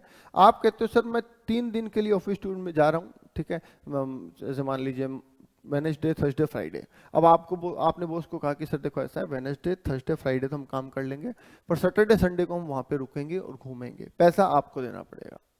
बॉस ने भी कहा चलो कोई नहीं भाई, इतने बड़े काम पे जा रहे हो 2 दिन घूम के आ जाओ, कोई नहीं मैं दे दूंगा पैसे, ठीक है। तो ऐसी सिचुएशन में जो वेकेशन पीरियड पे खर्चा होगा वो आपके इनकम में जुड़ेगा, क्योंकि वो ऑफिशियल नहीं है, वो पर्सनल है, समझ गए। चलिए जी, गिफ्ट और टोकन वाउचर, अगर आपको एम्प्लॉयर से गिफ्ट मिलता है तो सर ध्यान रखिए, दो तरीके के गिफ्ट हो सकते हैं। एक कैश गिफ्ट जिसमें वाउचर या कुछ है, तो कैश गिफ्ट फुल्ली टैक्सेबल है सर, क्योंकि अगर हम कैश गिफ्ट को टैक्सेबल नहीं करेंगे तो बताया ना, हर आदमी सैलरी की जगह गिफ्ट लेना स्टार्ट कर देगा, तो इसलिए कैश गिफ्ट को फुल्ली टैक्सेबल किया गया है। ठीक है, और काइंड में गिफ्ट मिला, घड़ी अंगूठी ऐसा कुछ मान लो मिला, तो उस केस में 5,000 तक का गिफ्ट मिला है तो एग्जम्प्ट है, और अगर एक्सीड करता है तो पूरा का पूरा टैक्सेबल है। ठीक है, ये ध्यान देना है। नेक्स्ट, खाना पीना, ऑफिस में खाना पीना मिले तो सर ऑफिस में खाना पीना मिले तो ध्यान रखिए चाय नाश्ता फ्री है। क्यों? क्योंकि चाय बिस्किट खाओगे, जोश में रहोगे तो काम होश में करोगे, तो इसलिए चाय नाश्ता फ्री किया गया है। ठीक है, खाना मिला सर, और खाना भी जो मिला ना वो रिमोट लोकेशन पे, मतलब शहर से दूर। ठीक है, आपको कह दिया कि शहर से 40 किलोमीटर दूर हाईवे पे एक छोटा सा ऑफिस बनाया, वहां पे तुमको रहना है, आप कहते हैं वहां रहना है, हाँ, बोले खाना फ्री देंगे। ठीक है, तो उस पर टैक्स नहीं लगाया कि चलो क्योंकि आप विकट परिस्थिति में रह रहे हो ना, तो चलो आपका टैक्स माफ किया। पर अगर आप नॉर्मल शहर में रह रहे हो और वहां पे भी आपको खाना फ्री मिल रहा है, तो खाना 50 रुपए पर मील तक, मतलब मान लीजिए 100 रुपए की थाली है हर टाइम की, तो 100 रुपए में से 50 रुपए फ्री होगा, 50 रुपए टैक्सेबल होगा। 80 रुपए की थाली है तो 50 रुपए फ्री होगा, 30 रुपए टैक्सेबल होगा। इस तरीके से कैलकुलेशन करनी है। वर्किंग डे अगर दे रखे हैं तो ठीक है, नहीं दे रखे तो 300 वर्किंग डे लेने होते हैं इसमें। ठीक है, हम ये मान के चलते हैं साल में 300 वर्किंग डे होते ही होते हैं। लास्ट सर, इसके अलावा कुछ मिला तो इसके अलावा सर कुछ मिला, जैसे कि आप शाम को होटल में खाना खाने गए, बिल लाके बॉस को दे दिया कि सब खाना खा के आए। ठीक है, तो वो आपके लिए फुल्ली टैक्सेबल है। ठीक है, तो इसके अलावा कोई केस होता है तो वो आपके लिए फुल्ली टैक्सेबल है। क्लब फैसिलिटी सर, बहुत सारे बड़े बड़े जो कंपनियां होती है वो बड़े बड़े क्लब्स में कॉर्पोरेट मेंबरशिप लेके रखती है, पता है आपको, जैसे महिंद्रा वगैरह है। तो अब क्या होता है सर, मान लीजिए एक कंपनी का एजेंट आया जयपुर, और जयपुर में उसको 10-20 लोगों से मिलना है। अब मीटिंग करेगा कहाँ? ऑफिस है नहीं उनका जयपुर में। ठीक है, कॉर्पोरेट ऑफिस मुंबई में है, जयपुर में कोई ऑफिस है नहीं। अब उनको मीटिंग करनी है, सर कहाँ करें मीटिंग? बार बार में होटल लेगा तो महंगा पड़ेगा, तो ऐसे में कंपनियां क्या करती है, क्लब मेंबरशिप लेके रखती है। उस क्लब में उस कंपनी का कोई भी आदमी जा सकता है, उसका कोई चार्ज वहां पे नहीं होता है। तो ऑफिशियल यूज के लिए काम आ रहा है, इसलिए यहाँ पे एम्प्लॉय के लिए कोई टैक्सेबिलिटी नहीं है। अब सर एम्प्लॉय ने बोला संडे को कि सर मैं अपनी फैमिली को ले जाऊँ, कंपनी ने कहा ठीक है ले जाओ, तो वहां पे जो खाएगा पिएगा उसका पेमेंट कंपनी कर रही है। तो सोचो, मजे कर रहे हो आप, पेमेंट कर रही है कंपनी, तो टैक्सेबल होना चाहिए, बिल्कुल होना चाहिए। तो ये आपके लिए क्लब फैसिलिटी टैक्सेबल हो जाती है। अगर क्वेश्चन में सिर्फ इतना लिखा है क्लब फैसिलिटी, तो आप ऑफिशियल मानते हुए उसे एग्जम्प्ट करेंगे। ठीक है, ठीक है। क्रेडिट कार्ड फैसिलिटी, जैसे मैं बताया आपको, एक कंपनी का सीईओ है, उसे कभी कोलकाता, मुंबई, दिल्ली घूमते फिरते रहता है वो, कभी मीटिंग के लिए यहाँ, कभी मीटिंग के लिए वहाँ। अब सोचो, अगर वो बार बार नई नई जगह जा रहा है और उसको वहाँ पे होटल भी बुक करना है, वहाँ पे उसको खाने का भी पेमेंट करना है, फ्लाइट भी बुक करनी है, अब बार बार तो ऑफिस से पैसे नहीं मांगने वाला वो, तो उसको कंपनी क्रेडिट कार्ड दे देती है, और क्रेडिट कार्ड से बोलती है कि आप पेमेंट खर्चे करो, आपके जो भी होते हैं, जो बिल आएगा कंपनी भर देगी। उसने बंदे ने पूरे महीने वो अपने ऑफिशियल खर्चे उस कार्ड से करता रहता है, लास्ट में कंपनी उसका पेमेंट कर देती है। तो ऐसे में उस बंदे के लिए कोई टैक्सेबिलिटी नहीं है, क्योंकि पूरा खर्चा किसका था? कंपनी का था, कंपनी ने भर दिया। पर अगर वही उस क्रेडिट कार्ड का पर्सनल यूज करता है, शॉपिंग के लिए यूज करता है, और फिर भी कंपनी ने पे कर दिया कि चलो हम पे कर देते हैं, तो जितना अमाउंट पर्सनली खर्च हुआ वो अमाउंट टैक्सेबल हो जाएगा फॉर द एम्प्लॉयर, राइट। चलिए, सुपरएनुशन फंड बाद में डिटेल में देखते हैं। ईसॉप्स की बात कर लेते हैं। ESOPs, employee stock option plan, अगर आपको company employee stock option plan के अंडर में शेयर्स इशू करने का बोलती है तो आप वो शेयर ले सकते हैं। ऐसे में शेयर्स आपको मार्केट रेट से कम में दिए जाते हैं। तो मार्केट रेट का और इशू प्राइस का जो डिफरेंस होता है वो आपका वैल्यू ऑफ परक्यूज है। तो मार्केट वैल्यू अमाउंट चार्ज जो डिफरेंस है वो आपका टैक्सेबल है। ठीक है, यहाँ पे ध्यान रखने वाली बात सिर्फ एक होती है कि शेयर्स के प्राइस तो सर डेली बदलते हैं। मुझे ऑफर मिला 10 जनवरी 25 को, मैंने ऑफर के लिए हाँ करा 16 जनवरी 25 को, मुझे शेयर अलॉट हुए 20 जनवरी 25 को, तो अलॉटमेंट यहाँ हुआ, अप्लाई मैंने यहाँ किया, ऑफर मेरे को यहाँ मिला था। अब तीनों ही दिन शेयर्स की प्राइस अलग है मार्केट में, तो हम किस प्राइस से कंपैरिजन करेंगे? तो ध्यान दीजिएगा, जिस दिन आप अप्लाई करते हैं वो रेट हमारे काम की होती है, जिसको हम कहते हैं ऑप्शन एक्सरसाइज। तो जिस दिन आप ऑप्शन को एक्सरसाइज करते हैं वो होता है आपका की मोमेंट, और वहां पे आपको टैक्स भरना होता है। समझ गए? तो उस रेट से ऑफर प्राइस को कंपेयर कर लीजिए और वो आपका परक्यूट होगा। क्लियर? डन। नेक्स्ट आ जाइए sir, motor car facility, detail में पढ़ने वाली फैसिलिटी है, कल पढ़ते हैं डिटेल में इसको। Sweeper, gardener, watchman. अगर कंपनी आपको स्वीपर, गार्डनर या वॉचमैन की फैसिलिटी देती है तो सर ये भी आपके लिए टैक्सेबल है। कैसे? कि आपके घर में नौकर लगा हुआ है, आपके घर में कुक लगा हुआ है, वॉचमैन लगा हुआ है, गार्डनर लगा हुआ है, स्वीपर लगा हुआ है, और उसका पेमेंट कंपनी कर रही है, तो जाहिर सी बात आपकी पॉकेट में पैसा जा रहा है, तो वो आपके लिए टैक्सेबल होगा सर। कितना? जितना अमाउंट उसको पे किया जाएगा। ठीक है। इसमें एक पॉइंट यहाँ पे ध्यान देने वाली बात है, वो शायद यहाँ लिखी नहीं है तो मैं लिख देता हूँ। अगर एम्प्लॉयर का ओन हाउस है, एम्प्लॉयर ओन हाउस, और वो आपको रहने के लिए दिया है, तो उसमें गार्डनर की फैसिलिटी है वो आपके लिए एग्जम्प्ट होती है। ठीक है। ऐसा क्यों सर? गार्डनर की फैसिलिटी एग्जम्प्ट क्यों है सर? गार्डनर की फैसिलिटी एग्जम्प्ट इसलिए है क्योंकि ध्यान से सुनिएगा मेरी बात, एक सेकेंड, इसको क्या हो गया? ओके। तो गार्डनर की फैसिलिटी एग्जम्प्ट क्यों होती है सर? सर देखिए ऐसा है, गार्डन ऐसी चीज है कि अगर आप उसमें, जैसे एम्प्लॉयर का घर है, इसमें गार्डन लगा हुआ है, आप इसमें नहीं भी रहते तो भी इसको मेंटेन करना पड़ता है। ठीक है। तो गार्डनर जो लगाया गया वो आपके लिए नहीं लगाया गया, वो ऑलरेडी यहाँ पे एम्प्लॉयड है, ऐसा बोला जा सकता है। सर्वेंट जरूरी नहीं है, ठीक है, वॉचमैन जरूरी नहीं है, पर गार्डनर जरूरी है अगर गार्डन मेंटेन करना है तो ऐसे में एक कोर्ट के डिसीजन में बोला गया कि अगर गार्डनर फैसिलिटी है तो वो एग्जम्प्ट है, क्योंकि वो आपकी वजह से एम्प्लॉयड नहीं है वहां पे, राइट? तो ये पॉइंट यहाँ पे ध्यान रखना है। गैस वाटर इलेक्ट्रिसिटी, सर आप गैस वाटर इलेक्ट्रिसिटी फ्री में यूज कर रहे हैं, कंपनी पेमेंट, कंपनी का पैसा लग रहा है और आप यूज कर रहे हैं, तो ऐसे में दो सिचुएशन है। या तो कंपनी खुद उसको बनाती है, जैसे आप मान लीजिए आप JVVNL में काम कर रहे हैं, जयपुर विद्युत वितरण निगम लिमिटेड में, इसके एम्प्लॉई हैं आप, और आप फ्री में इलेक्ट्रिसिटी यूज कर रहे हैं, तो जितनी इसकी कॉस्ट आती है वो आपका फायदा है। आपके बॉस की जो कॉस्ट है वो आपका फायदा है। पर मान लीजिए सर आपको काम कर रहे हैं BSNL में, BSNL खरीद रहा है बिजली किससे? JVVNL से,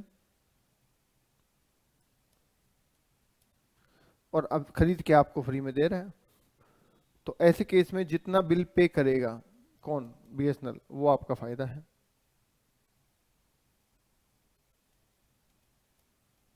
समझ गए? तो बस वही चीज यहाँ पे लिखी हुई है कि एम्प्लॉयर है तो मैन्युफैक्चरिंग कॉस्ट, और अदर केस है तो जितना अमाउंट वो पे करेगा वो। ठीक है। एजुकेशन फैसिलिटी देख लीजिए, अगर बच्चे को पढ़ाता है एम्प्लॉयर तो हो सकता है स्कूल ही एम्प्लॉयर का हो, जैसे टाटा वगैरह के खुद के स्कूल है तो उनके एम्प्लॉय उनके स्कूल में ही पढ़ते हैं फ्री ऑफ कॉस्ट। तो अगर इंस्टीट्यूट जो है वो एम्प्लॉयर का खुद का है, तो ऐसे केस में बोला गया कि उस एजुकेशन की कॉस्ट क्या है, मतलब अगर वहां पे फ्री में पढ़ने को नहीं मिलता तो कितने पैसे लगते, या वैसे ही स्कूल में फ्री पैसे देके पढ़ाते तो कितने पैसे देने पड़ते हैं, वो आपका फायदा है। ठीक है। तो मान लीजिए कि दूसरे स्कूल में पढ़ाते तो 1500 रुपये महीने का देना पड़ता, तो आपका बेनिफिट 1500 रुपये महीना है। दूसरे स्कूल में पढ़ाते तो 15,000 रुपये महीना देना पड़ता, तो आपका फायदा 15,000 महीने का। अरे भाई, जो काम मैं मार्केट में जिस रेट में करता, अगर वो काम मुझे फ्री में मिल रहा है तो मेरा फायदा कितना? जितना मार्केट में होता। सिंपल सी बात है ना। अब क्योंकि एजुकेशन अगेन नेसेसिटी है, तो गवर्नमेंट ने यहाँ पे कहा कि अगर 1000 रुपये पर मंथ पर चाइल्ड तक की टैरिफ है तो उसमें हम आपको एग्जम्प्ट करते हैं। मतलब ये कि मेरा बच्चा एम्प्लॉयर के स्कूल में पढ़ रहा है और वहां पे सर वैल्यू जो है वो 2000 रुपये महीना है। मतलब अगर मैं फ्री में ना पढ़ा के पेमेंट करके पढ़ाता तो मुझे 2000 रुपये महीने का देना पड़ता, राइट? तो मुझे फायदा जो हो रहा है वो 2000 महीने का हो रहा है। फिर बात आई कि सर अगर 1000 रुपये पर मंथ तक का फायदा है तो फ्री है। अब यहाँ पे इसके दो मतलब निकले। पहला मतलब कि मुझे 2000 का फायदा हो रहा है, उसमें से 1000 रुपये पर मंथ फ्री और 1000 टैक्सेबल। ठीक है, पहला मतलब तो ये हुआ। दूसरा मतलब हुआ कि नहीं सर ऐसा नहीं है, अगर 1000 तक है तो फ्री, 1000 से ऊपर हुआ तो फुल्ली टैक्सेबल। दूसरा मतलब ये हुआ। तो सर हमारे लिए कौन सा मतलब सही है? तो मतलब ये सही है कि 1000 तक हुआ, जैसे मान लीजिए 2000 की जगह 900 रुपये पर मंथ होता तो पूरा फ्री होता, बट अगर 2000 पर मंथ है तो पूरा टैक्सेबल है। ऐसा एक केस हुआ था DPS, दिल्ली पब्लिक स्कूल का, और उस केस में ये डिसीजन आया था कि स्टैंडर्ड डिडक्शन नहीं है, ऐसा नहीं हर केस में आप 1000 रुपये लेस कर दोगे। 1000 तक है तो फ्री है, 1000 से ऊपर है तो पूरा टैक्सेबल है, राइट? ठीक है। अगर आप दूसरे स्कूल में पढ़ा रहे हैं, एम्प्लॉयर के स्कूल में नहीं पढ़ा रहे, क्यों नहीं पढ़ा रहे एम्प्लॉयर के स्कूल में? कोई रीजन ऐसा है कि सर दूर पड़ता है या ऐसा कोई रीजन है, तो ठीक है, गवर्नमेंट ने आपके ऊपर सेम प्रोविजन लगाया कि दूसरे स्कूल में कितनी फीस लग रही है वो आपका बेनिफिट है, उसमें अगर फीस 1,000 रुपए से कम है तो फ्री, 1,000 से ज्यादा है तो फुल्ली टैक्सेबल। तीसरा केस बनता है कि आप दूसरे स्कूल में पढ़ा रहे हैं, ठीक है, और जानबूझ के पढ़ा रहे हैं, आप कहते हैं नहीं कोई रीजन नहीं है, मुझे एम्प्लॉयर के स्कूल में नहीं पढ़ाना, मुझे मेरे बेटे को लग्जरी स्कूल में पढ़ाना है, ठीक है, और पैसा अभी भी एम्प्लॉयर दे रहे हैं। भाई हो सकता है ना आप कंपनी के प्रीमियम एम्प्लॉय हो, तो कंपनी कहती है भैया ठीक है पढ़ा लो, तुमको जिस स्कूल में पढ़ाना है पैसा हम दे देंगे। तो आपने एकदम जैसे ना जयपुर के famous school Nirja Modi school, JPHS, जय श्री पेरीवाल हाई स्कूल, तो आप इनमें पढ़ा रहे हैं। अब इनकी फीस है सर मान लीजिए 5 लाख रुपए पर एनम, ठीक है, और एम्प्लॉयर पे कर रहा है, तो आपकी ये फायदा है जी, और ये आपकी इनकम में जुड़ेगा, सिंपल, ठीक है। ठीक है, LTC कल डिटेल में बताऊंगा, डिटेल में मैंने ज़्यादा नहीं छोड़े हैं, 3-4 फैसिलिटी ही छोड़ी है, एक कार फैसिलिटी, एक RFA फैसिलिटी, एक लीव टेबल कंसेशन, और एक वो सुपर एनुएशन फंड। बाकी सब चीज़ें मैंने आज यहाँ पे कवर कर ली है। चलिए लास्ट फैसिलिटी और देख लेते हैं, medical facility. Medical facility sir दो तरीके की है, एक इंडिया में मेडिकल, एक इंडिया के बाहर मेडिकल। अगर आपका या आपकी फैमिली का ट्रीटमेंट इंडिया में हो रहा है तो ट्रीटमेंट सर कुछ ऐसा होगा, ठीक है। पहली बात तो बताओ ट्रीटमेंट कहाँ हो रहा है, तो हॉस्पिटल, क्या हॉस्पिटल बॉस का है, अगर बॉस के ही हॉस्पिटल में आप इलाज करवा रहे हो फ्री ऑफ कॉस्ट, तो ऐसे केस में कोई टैक्सेबिलिटी नहीं है, ठीक है। कई बच्चे बोलते हैं कि सर ये मेडिकल वाला ट्रीटमेंट हमें समझ नहीं आया, हम बॉस के स्कूल में बॉस के हॉस्पिटल में ट्रीटमेंट करवा रहे हैं तो टैक्स क्यों नहीं है, फायदा तो हमें तब भी हो रहा है, ठीक है। हम गवर्नमेंट के हॉस्पिटल में ट्रीटमेंट करवा रहे हैं तब भी टैक्सेबिलिटी क्यों नहीं है, फायदा तो हमें तब भी हो रहा है। तो देखो मैंने अपना एक लॉजिक बनाया है जो मे भी आपको समझ में आ जाए। सर देखिए क्या होता है, गवर्नमेंट समझती है कि मेडिकल, एजुकेशन, इन चीजों को गवर्नमेंट नेसेसिटी समझती है, वो चाहती है कि हर आदमी को ये मिले, ठीक है। तो यहाँ पे वो लिबरल हुए थोड़े से, उन्होंने आपको थोड़ा सा फायदा दिया कि चलो ठीक है माफ कर देंगे, पर कुछ लोग इसका गलत फायदा उठाते हैं या इसको एज ए लग्जरी लेते हैं, ठीक है। गलत फायदा कैसे, आपके बॉस ने आपको कह दिया कि भैया अगर तुम बीमार हो तो अपना इलाज करवा लेना, बिल ले आना, पैसे कंपनी देगी। अब आदमी बीमार होता ही नहीं है, झूठ मूठ में जाता है किसी पर्सनल क्लिनिक में और जाके पर्ची बनवा लेता है और एक 10-20 हजार का बिल बनवा के कंपनी को लाके दे देता है, छुट्टी भी मार ली, ठीक है, मेडिकल लीव भी ले ली, छुट्टी भी मार ली, ऊपर से फर्जी बिल बना के पैसा भी उठा लिया, ठीक है। अब गवर्नमेंट कहते हैं नहीं इसको तो नहीं छोड़ेंगे भाई, इस पे तो टैक्स चार्ज करेंगे। अब सवाल यह है कि प्रूफ कौन करे कि ये बिल सच्चे थे या झूठे थे, ये प्रूव करना पॉसिबल नहीं है। तो गवर्नमेंट ने कहा चलो कोई नहीं, प्रूव करना पॉसिबल नहीं है पर हमारे टैक्स रूल तो चेंज कर सकते हैं। तो उन्होंने टैक्स रूल कैसे बनाए, लॉजिक समझना। सबसे पहले उन्होंने कहा कि एम्प्लॉयर के हॉस्पिटल में इलाज, अब मुझे बताओ आप अपने बॉस के हॉस्पिटल में इलाज करवाते हैं तो क्या आप वहां से फर्जी बिल बना सकते हैं कि भैया मुझे बिल बना दे, मुझे बॉस से पैसा लेना है? नहीं, वहां बिल की जरूरत ही नहीं है, वहां तो जो इलाज हो रहा है फ्री है तुम्हारा। तो ऐसे केस में कोई फर्जीवाड़ा हो नहीं सकता, जो है नेसेसिटी है, इसलिए एग्जम्प्ट है।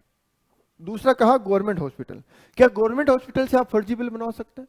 नहीं बनवा सकते। तो वहां पे भी अगर कोई पैसा लगा है रियलिटी में तो लगा है, तो वो आप बॉस से ले लीजिए, वो भी आपके लिए फ्री है क्योंकि वहां पे भी कोई फर्जीवाड़ा नहीं है। ठीक है। स्पेसिफाइड बीमारी, सर्दी झूठी हो सकती है, जुकाम झूठा हो सकता है, खांसी झूठी हो सकती है, बुखार झूठा हो सकता है, क्या किसी के कैंसर झूठा हो सकता है? नहीं हो सकता।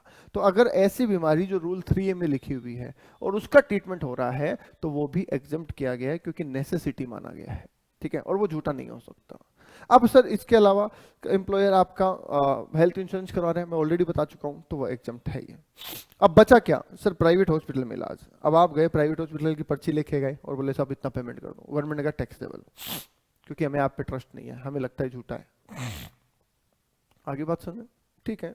तो इस तरीके से ये चीज बनाई गई। अब बात आई सर इंडिया के बाहर इलाज की, कि सर इंडिया के बाहर इलाज, मुझे बताइए इंडिया के बाहर आप इलाज कौन सी बीमारी का करवाने चाहते हैं? एक तो होती है बड़ी बीमारी, एक होती है सीरियस कंडीशन। कौन सी बीमारी का इलाज करवाने आप जाते हैं? नहीं, सीरियस कंडीशन में तो सर कैसे जाएंगे, रास्ते में मर गए तो? अरे कोई आदमी सीरियस है और गवर्नमेंट डॉक्टर कहता है जल्द से जल्द इसको बड़े अस्पताल में शिफ्ट करो, आप कहते हैं ठीक है सर मैं अमेरिका ले जाता हूँ, 2 दिन का टाइम लगेगा, तो मारना थोड़ी है उसको, राइट। तो सीरियस बीमारी में नहीं जाते, अब बड़ी बीमारी में जाते हैं। बड़ी बीमारी मतलब लीवर ट्रांसप्लांट होना है, कब कराना है, बोले 2 महीने में, कभी भी करवा लो। तो टाइम है हमारे पास, बीमारी बड़ी है पर टाइम है, तो आप 2 महीने में प्लान करके चले जाते हैं। नी रिप्लेसमेंट, घुटने चेंज करवाने, है ना, तो आप चले जाते हैं, जैसे किसने कराया, अटल बिहारी वाजपेयी ने करवाए थे, तो ऐसे बहुत सारे लोगों ने करवाए। तो ऐसी चीज़ों में जिनमें आपके पास समय है, हालांकि ट्रीटमेंट बड़ा है पर समय है, तो उन चीज़ों के लिए हम बाहर ट्रीटमेंट करवाने जाते हैं। अगेन यहीं पे वही बात आ गई कि सर आप बाहर इलाज करवाने जा रहे हो, पर वहां जाके आप नेसेसिटी पे रहोगे या लग्जरी पे आ जाओगे। आपने कहा सर इसमें क्या लग्जरी है, लग्जरी कैसे नहीं है। बाहर एक नॉर्मल होटल में आप रुक सकते थे, पर आप 7 स्टार होटल में रुके, क्यों? क्योंकि पैसा तो बॉस को देना है। आप एक नॉर्मल हॉस्पिटल में इलाज करवा सकते थे, पर आपने मल्टी स्पेशलिटी हॉस्पिटल में इलाज करवाया, क्यों? क्योंकि पैसा तो बॉस को देना है, राइट। तो आपको जब पता चला कि मुझे पैसा देना ही नहीं है, तो मैं क्यों परेशान हूँ, बढ़िया 7 स्टार होटल में रुकूंगा, बढ़िया से महंगे अस्पताल में इलाज करवाऊंगा, तो फिर लग्जरी में आ गए ना मेरे भाई आप, राइट। तो ऐसे में गवर्नमेंट ने कहा कि भैया ऐसे तो हम टैक्सेबल करेंगे, राइट।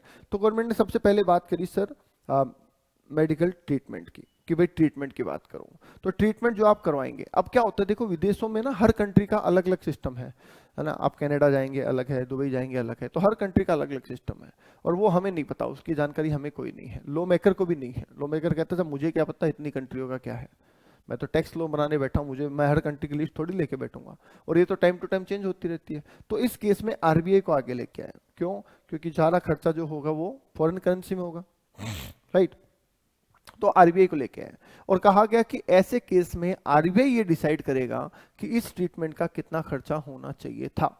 जितना खर्चा आरबीआई को रीजनेबल लगता है उतना तो एग्जम्प्ट है, और बैलेंस अमाउंट टैक्सेबल है। तो सपोज किसी ने नी रिप्लेसमेंट करवाया और नी रिप्लेसमेंट में उसका बिल आया 8 लाख रुपए का, आरबीआई कहता है कि सर हमारे हिसाब से तो ये ऑपरेशन 2 लाख रुपए में हो जाना चाहिए था। तो इसका मतलब 2 लाख की तो नेसेसिटी थी और बाकी 6 लाख रुपए आपने लग्जरी उठाई है, तो 6 लाख रुपए आपके लिए टैक्सेबल हो जाएंगे। अब बात आती है स्टे की, रहने की। जब आप फॉरेन ट्रीटमेंट करवाने जाएंगे फॉरेन में, तो ऐसा थोड़ी कि एयरपोर्ट पे जाके लेट जाएंगे कि लो सर आ गया मैं, उठा के ले चलो मेरे को, बताया ना टाइम होता है उसी बीमारी में। तो आप बढ़िया होटल में जाके रुकेंगे, फिर अपॉइंटमेंट होगा, फिर आप जाएंगे, राइट। तो स्टे की बात करें सर, तो स्टे में अब ऐसा होता है ना कि एक बंदा फॉरेन जा रहा है, 10 जने छोड़ने जा रहे हैं एयरपोर्ट पे, है ना। यहाँ तो नहीं होता, गाँव में होता है। हमारे यहाँ पे तो किसी को बस में बैठाना होता है 10 जने छोड़ने जाते, ठीक है, पता नहीं छोड़ने जा रहे हैं निकालने जा रहे हैं, वापस मत आ जाना भाई, ठीक है। तो ऐसा नहीं कि सर आप एक जने का ट्रीटमेंट होना था, 6 जन पूरी फैमिली को लेके आ रहे, चलो मैं तो ट्रीटमेंट करा लूंगा तुम घूम लेना। बोले क्यों? क्योंकि पैसे तो बॉस दे रहा है ना, राइट। तो ऐसा हुआ, इसका मतलब अगेन आप क्या कर रहे हैं, लग्जरी उठा रहे हैं। तो गवर्नमेंट ने कहा भैया पेशेंट प्लस 1 अटेंडेंट इतना ही फ्री करेंगे हम। पैसे किसके? पेशेंट के प्लस 1 अटेंडेंट, 2 जनों का रहना ही फ्री करेंगे। उसके अलावा आप ले जाइए साथ में कितने भी लोगों को, हमें कोई दिक्कत नहीं है, पर उस पूरे अमाउंट को हम टैक्सेबल करेंगे, टैक्स फ्री नहीं करेंगे, राइट। और उसमें भी वही कहानी है, जितना आरबीआई लिमिट प्रेस्क्राइब करेगा उतना तो एग्जम्प्ट है, और जो बैलेंस बच जाएगा वो टैक्सेबल है। लास्ट आया खर्चा, क्योंकि देखो 3 ही खर्चे होते हैं बाहर इलाज कराने में, आना जाना, रुकना, इलाज करवाना। तो रुकना और इलाज करवाना तो हमने पढ़ लिया, बचा क्या? आना जाना। अब आने जाने में सर ट्रेवलिंग की बात आती है। अब मुझे एक बात बताओ, क्या आप ऐसा कर सकते हो कि इकोनॉमिक क्लास में ट्रेवल करो और बिजनेस क्लास का टिकट बनवा लो? नहीं कर सकते, राइट। अच्छा, क्या फ्लाइट की प्राइसेस फिक्स होती है कि 4,000 ही है, 5,000 ही है? नहीं, डायनेमिक होती है, चेंज होती रहती है हर एक मोमेंट पे। तो इसलिए आरबीआई भी इस केस में लिमिट फिक्स नहीं कर सकती। तो लॉ मेकर के पास ऐसा ऑप्शन ही नहीं था कि वो कह दे आरबीआई कहे उतना फ्री। अरे आरबीआई क्या कहेगी? आरबीआई तो कहती है कि जयपुर से मुंबई की टिकट 5,000 में हो जानी चाहिए, मुझे अर्जेंसी में बुक करनी पड़ी 25,000 की मिली, अब उसमें मेरी क्या गलती है, राइट। तो ऐसे केस में आरबीआई की लिमिट इररिलेवेंट है, यहाँ पे दे रखी होगी क्वेश्चन में, पर वो आपके लिए इररिलेवेंट है, ठीक है, ओके। तो फिर क्या करें? तो बोला गया कि अगर एम्प्लॉय की जो जीटीआई है, ग्रॉस टोटल इनकम है, वो 2 लाख तक है, तो हम मानते हैं एम्प्लॉय गरीब है बेचारा, तो उसके लिए एग्जम्प्ट है। अगर उसकी जीटीआई 2 लाख से ज्यादा है, तो हम मानते हैं कि अमीर है बेचारा, तो फुल्ली टैक्सेबल है। समझ गया? तो इसका मतलब ट्रेवलिंग के खर्चों में लग्जरी वग्जरी से कोई मतलब नहीं है, सिर्फ इतना सा मतलब है कि अगर जीटीआई 2 लाख तक है तो एग्जाम, जीटीआई 2 लाख से ज्यादा तो फुल्ली टैक्सेबल, दैट्स इट। बताइए जी, क्लियर है यहाँ तक कहानी? तो ये हमारे सारे परक्विजिट हो चुके हैं, 4 को छोड़ के, वो 4 परक्विजिट्स कल आपको थोड़ा डिटेल में करवा के और आगे बढ़ेंगे। और मोस्टली कल इसके सारे कॉन्सेप्ट हम थ्योरेटिकली खत्म कर देंगे, फिर हमें इसके 1 या 2 क्वेश्चन करने हैं, फिर आगे बढ़ेंगे, राइट। तो वैसे हम जो सैलरी पढ़ाते हैं उसमें एटलीस्ट 15 से 16 क्लास लगती है, पर ऐसे अपन ने 3 क्लास में इसको ओवर करना है अपन, राइट। तो चलिए आज के लिए इतना ही, थैंक यू, फिर मिलेंगे नेक्स्ट क्लास में।